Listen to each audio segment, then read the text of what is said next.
اللهم صل وسلم وبارك على محمد وعلى آله وصحبه الطيبين. ازيكم عاملين ايه؟ يا رب دايما تكونوا بخير، ويا رب فيديوهاتنا المتواضعة تكون بتعجبكم، ويا رب اكون عند حسن ظنكم. برحب بكم كتير جدا على قناتي المتواضعة، ويا رب دايما منوريني ومشرفيني.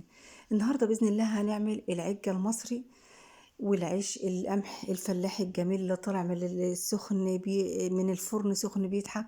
ان شاء الله ان شاء الله الطريقه سهله جدا وبسيطه، والفيديو هيعجبكم حتى لو انت يعني مش شغاله في الكلام ده. هتشاهدي وتعرفي ان الفلاحين شوفوا بيعملوا ازاي، وبيقعدوا قدام الفرن ازاي، وبيستعملوا كل حاجه ازاي. هنسمي الله ونبدأ معانا. أول حاجة معانا العيش بتاعنا اللي بنعمله بالمكنة بالطريقة دي كده. شايفين ما شاء الله. طبعا أنا اللي قاعدة قدام الفرن، وبنتي هي اللي بتصورني. شايفين ما شاء الله. طبعا احنا بنحط في المكنة بالطريقة ديت كده، وبنشيله نحطه على حاجة خشبة كده عريضة، أو بنسميها مطرحة أو مزرعة، وبنحطه كده في الفرن، وبنديره من الشمال لليمين كده زي ما حضراتكم شايفين عشان ينفخ معانا. وطبعا بيبقى سخن وجميل جدا، ما فيهوش مواد دهنية، وما فيهوش اي مواد زيوت او دهون. خفيف جدا، صحي، لذيذ وخفيف على الناس اللي هم مش بيحبوا الحاجة السمينة وكده. طبعا صحي جدا يعني مفيد للناس كلها. شايفين ما شاء الله. ان شاء الله هكتب لكم المقادير بتاعته في صندوق الوصف، واتمنى تعملوا لايك وتدعموني عشان القناة بتاعتنا تكبر بإذن الله، وبدعمكم ليا. تمام كده. بنتي راحت تجهز العجة على ما خلص العيش. هي عملت معاها بصلتين متوسطتين او بصلايه كبيره، حطت رشه ملح زي ما حضراتكم شايفين، واربع معالق زيت، وبدات تقلب زي ما حضراتكم شايفين كده لحد ما البصله اتكرملت معانا زي ما بنعمل الرز الصياديه بالظبط. طبعا البصل لما بتكون باللون ده جميلة جدا كده، مش بنغمقها زيادة عن كده عشان ما تبقاش اللون بتاع العجة بتاعنا غامق قوي، فيكون اللون حلو كده جميل زي حضراتكم كده.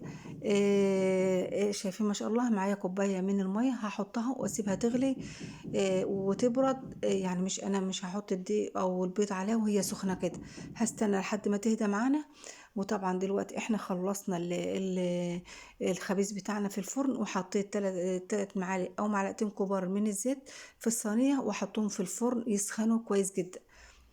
طبعا عشان اما احط العجة بتاعتنا، اما اجي اخرجها من الصينية تطلع سهل.